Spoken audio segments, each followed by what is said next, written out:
Assalamualaikum warahmatullahi wabarakatuh. Perkenalkan nama saya Muhammad Fatur Rahman Awaludin dengan NIM D121-21150. Kami dari kelompok 6 kelas B akan memberikan pembahasan mengenai Lean Software Development. Pembahasan pertama yaitu definisi. Lean Software Development adalah metode pengembangan perangkat lunak yang menggunakan prinsip-prinsip Lean Manufacturing, yaitu metode manajemen yang bertujuan untuk meningkatkan efektivitas dan efisiensi dalam produksi dengan menghilangkan aktivitas yang tidak mempunyai nilai tambah yang nantinya akan menjadi terbuang atau waste. Metode ini juga menekankan pada pengurangan pemborosan dari aspek sumber daya, waktu, material, dan biaya yang tidak perlu. Selain itu, metode LSD berfokus pada kebutuhan klien dalam pengembangan produk dan tidak terlalu bergantung pada proyeksi pasar dan persaingan. Assalamualaikum warahmatullahi wabarakatuh. Saya Akidatul Izzah Kasim dengan STB 068.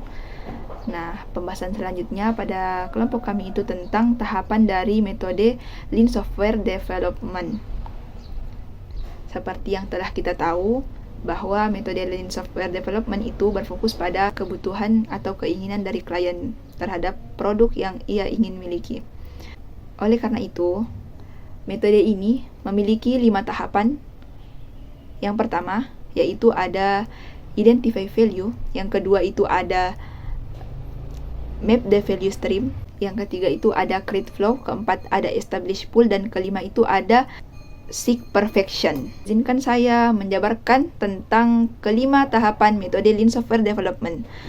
Yang pertama itu tadi tentang identify value. Pada tahap ini, tim developer mempertimbangkan value dari perspektif klien atau value dari sudut pandang klien, karena pada dasarnya metode ini itu kan berfokus pada keinginan atau kebutuhan klien. Jadi sebagai tim development atau tim developer, kita harus mendengar sudut pandang klien terhadap value yang ia ingin miliki terhadap produk yang ia ingin buat. Nah, setelah klien membahas tentang value dari sudut pandangnya atau perspektifnya, tim developer meriset menggunakan pendekatan kuantitatif dan kualitatif untuk menentukan value dari produk tersebut. Nah, setelah itu kita bisa melangkah ke tahapan selanjutnya, yaitu yang kedua. Yang kedua itu tentang map the value stream. Setelah kita mengetahui atau setelah tim developer mengetahui apa value yang ingin klien miliki dari produk, kita bisa memetakan value-value tersebut. Kita bisa memetakan value yang mana yang memiliki nilai tambah dan mana value yang tidak memiliki nilai tambah. Kita mau kotak-kotakkan value-value tersebut pada tahapan kedua ini. Setelah itu kita bisa melangkah ke tahapan selanjutnya, yaitu yang ketiga. Yang ketiga itu tadi tentang create flow. Setelah mengkotak-kotakkan value-value tersebut, kita bisa membuatkan langkah-langkah yang berdasarkan pada value-value-nya. Tentunya langkah-langkah yang dibuat ini harus mengalir. Kapan dikatakan langkah-langkah itu disebut mengalir atau flow? Apabila ia bisa berjalan dengan lancar dan berkesinambungan.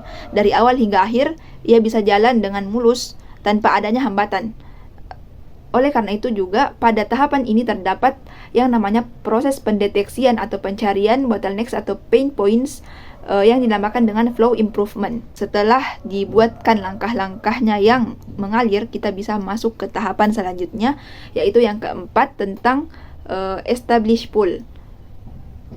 Pada tahapan establish pool ini, setelah langkah-langkah ditetapkan atau alurnya telah ditetapkan, tim developer mulai membangun sistemnya atau membangun produknya. Tentunya yang sesuai dengan keinginan klien, sesuai dengan keinginan dan kebutuhan klien, dan menghindari adanya overproduction. Karena sudah kita ketahui bahwa metode ini hanya berfokus pada keinginan klien dan tidak terlalu bergantung pada proyeksi pasar dan persaingan.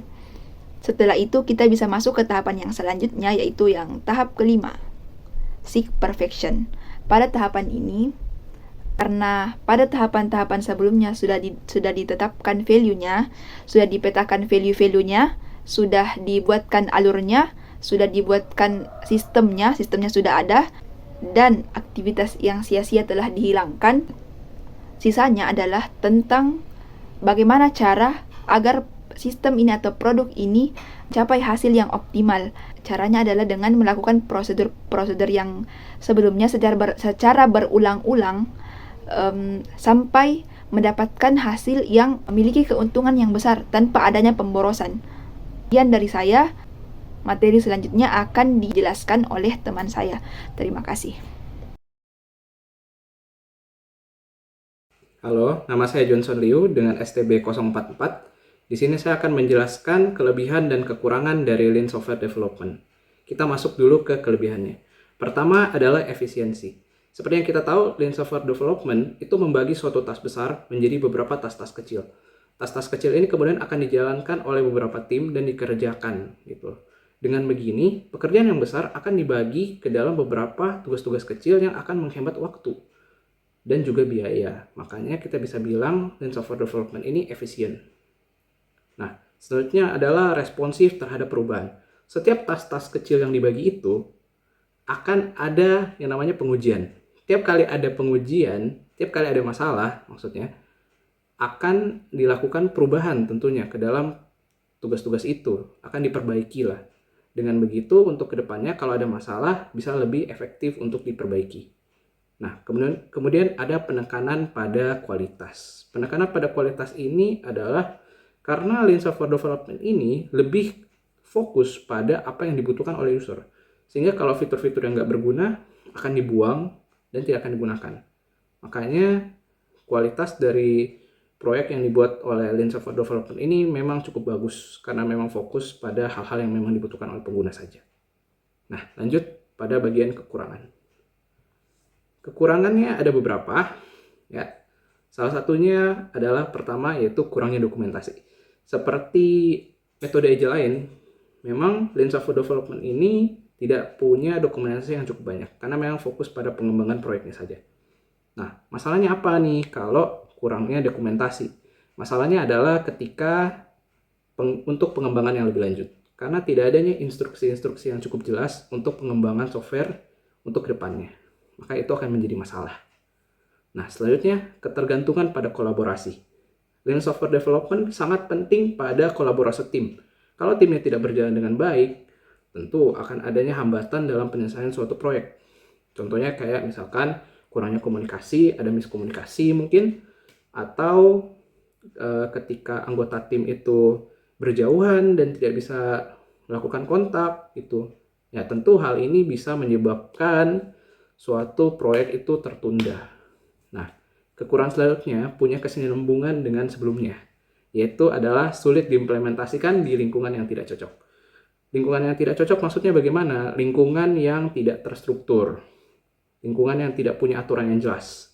Nah, hal ini kan akan berdampak juga dengan kolaborasi tim. Kalau misalkan tidak ada lingkungan yang tidak ada struktur yang jelas, tentu tim-tim yang ada juga tidak bisa berkomunikasi ataupun berkolaborasi dengan jelas.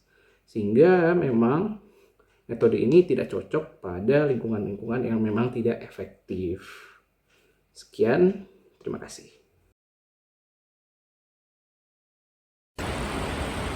Perkenalkan, nama saya Hermanto Bandangan dengan NIM D121211039. Di sini saya akan menjelaskan contoh-contoh software yang ada pada Lean Software Development.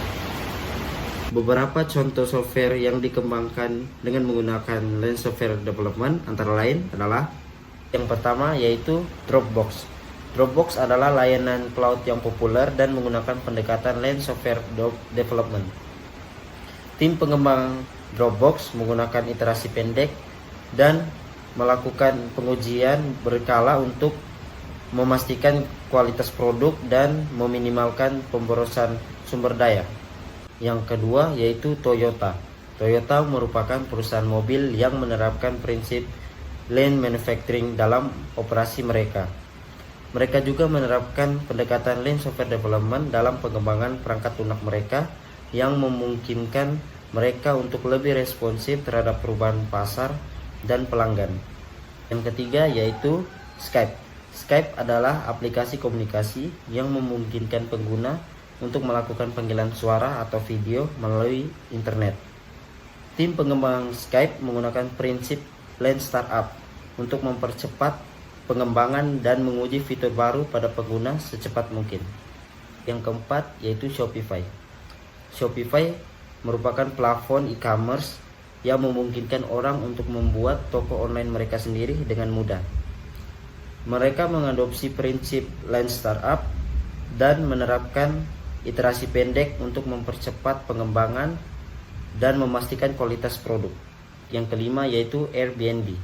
Airbnb adalah platform pemesanan penginapan online yang memungkinkan orang untuk menyewakan atau menyewa rumah atau kamar kosong.